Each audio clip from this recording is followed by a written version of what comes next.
माँ का रिश्ता क्या होता है। मंदिरों में जा कर के चिल्लाते हैं लोग, हे अम्बा मैया, हे जगदम्बा, हे दुर्गा, हे माई दाई। लेकिन जो अपने घर में अम्बा रंभा जगदम्बा का रूप लेकर माँ बैठी है, उसको भूल गए हैं।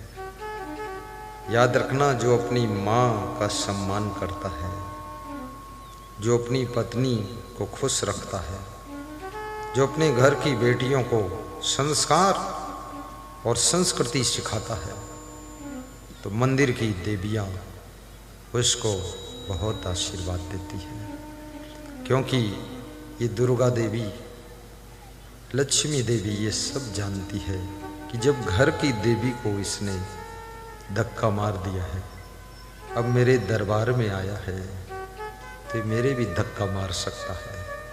इसलिए कोई देवी देवता आपसे मिलते ही नहीं, क्योंकि वो डरते भी हैं तुम खतरनाक हो। दुनिया भर के देवताओं की तुम पूजा करते हो, लेकिन आपके पूज्य बड़े भाई, आपके पूज्य पिताजी, आपके रिश्ते में जो पूज्य हैं, उनका अगर सम्मान करते हो, सभी देवता भरपूर आशीर्वाद देते हैं। फिर मिट्टी छोड़ सोना बन जाएगी, जहाँ खड़े हो जाओ वो धरती तीर्थ बन जाएगी, और तुम्हारा घर तुम्हारे लिए मंदिर हो जाएगा, तुम्हारा कर्म ही धर्म बन जाएगा, और तुम जब सोओगे तो वही दंडवत प्रणाम का फल देगा।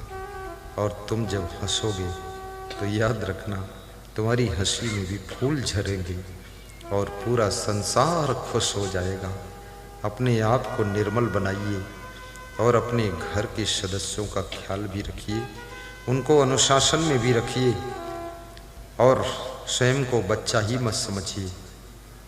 आप अगर बोलना सीख गए तो बच्चे नहीं हैं, चलना सीख गए तो बच्चे नहीं हैं। आप कुछ मांगना सीख गए कि मुझे पेंट चाहिए, मुझे ये चाहिए, वो चाहिए, तो बच्चे नहीं आप हैं। जहाँ चाहिए सीख गए हो, अब तुमको कुछ करना भी चाहिए, क्योंकि ये कर्म मनुष्य के जीवन का श्रृंगार है। भगवान कृष्ण बचपन में गौएं चराने जाते थे। भगवान राम गुरु वशिष्ठ के यहाँ गाय को स्नान कराते थे, जंगल से लकड़ी तोड़ कर लाते थे। विश्वामित्र के चरणों में भगवान राम पूजा के लिए फूल तोड़ने जाते थे। जब जनकपुर में पुष्प वाटिका में फूल तोड़ने गए, फूल तोड़ते समय राम को पसीना आ गया। सीता जी देवी मंदिर में पूजा करने आई थी। सीता की सखियों ने कहा कि तुम्हारे योग्य वर तो यही दिखाई दे रहे हैं। राजा जनक ने क्यों धनुष तोड़ने का प्रण लिया है? फालतू, अगर ये तो तोड़ भी नहीं पाएंगे लग रहा है, क्योंकि फूल तोड़ने में तो पसीना आ रहा है, तो धनुष तोड़ने में इनका पता नहीं क्या हाल हो। तो ये धनुष तोड़ने का लफड़ा क्यों रखा है? सीधे विवाह इनसे कर देना चाहिए, तुम्हारे योग्य वर है। सीता जी मुस्कुराती हैं और उनको चिंता हो जाती है। वास्तव में ऐसा व्यक्तित्व, ऐसी प्रतिभा, ऐसा सुंदर स्वरूप, ऐसा गुणज्ञ और ऐसा कलाकार पहली बार मेरी दृष्टि में आया है। हे देवी, यही मेरे पति बने। फूल तोड़ पाए न तोड़ पाए, पर धनुष इनसे टूटना चाहिए। राम जी धनुष छूते हैं, टूट जाता है। सीता जी खुश हो जाती हैं, तालियां बज जाती हैं। आए हुए सब राजकुमार सोच में पड़ जाते हैं कि छोटा सा बालक धनुष कैसे तोड़ देता है। याद रखना, जीवन में जहाँ विशेष गुण होते हैं तो विशेष कलाएं होती हैं। सफलता वहाँ पर चरण चूमती है।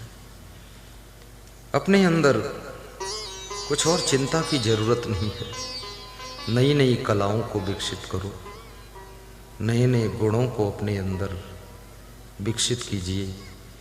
जितना अधिक तुम्हारे अंदर गुण होंगे, जितना ज़्यादा तुम्हारे में कलाएं होंगी, उतना ज़्यादा तुम्हारा विकास होगा, उतना ज़्यादा तुम्हारा सम्मान होगा, उतना ज़्यादा तुम्हें हर जगह योग्य स्थान मिलेगा। कलाकार बनो, कलह कलेश मत करो, होशियार बनो, समझदार बनो, मैच्योरिटी होना चाहिए, हल्कापन मत रखो, गंभीरता रखो, धैर्य भी रखो, सहनशीलता भी रखो, प्रसन्न भी रहो, दूसरों का आदर भी करो, स्वयं के सम्मान की ख्वाहिश मत रखो, सबको सम्मान दो, सब ही मान प्रदे आप अमानी। सबका सम्मान करने वाले का धरती पर कहीं अपमान नहीं होता है, और जो दूसरों का अपमान करता है उसका कहीं न कहीं अपमान जरूर होता है, अपमान जरूर होता है। इसलिए दूसरों को सम्मान दीजिए। माताओं बहनों का हमेशा लिहाजा लीजिए, आदर रखिए। कभी आप बस में जा रहे हैं, कोई माता बहन खड़ी है, उसको सीट दे दीजिए, आप खड़े हो जाइए।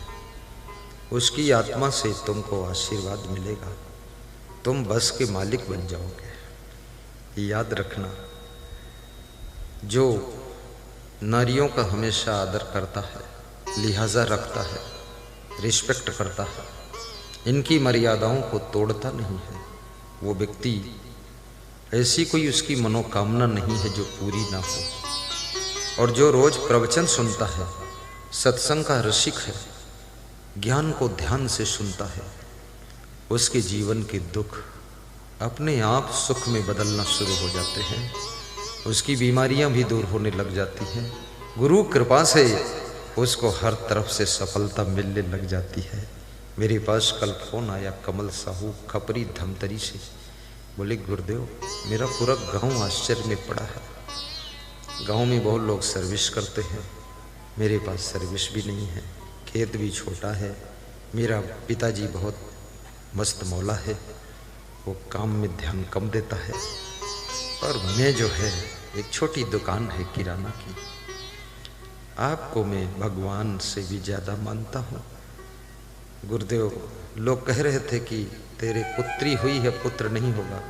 मैंने कहा अगर असंग देव में श्रद्धा मेरी है तो होगा जरूर। बोले पुत्र भी हो गया, और 3-4 ट्रक भी हो गए, और 10-12 लाख की नई कार लाया हूँ।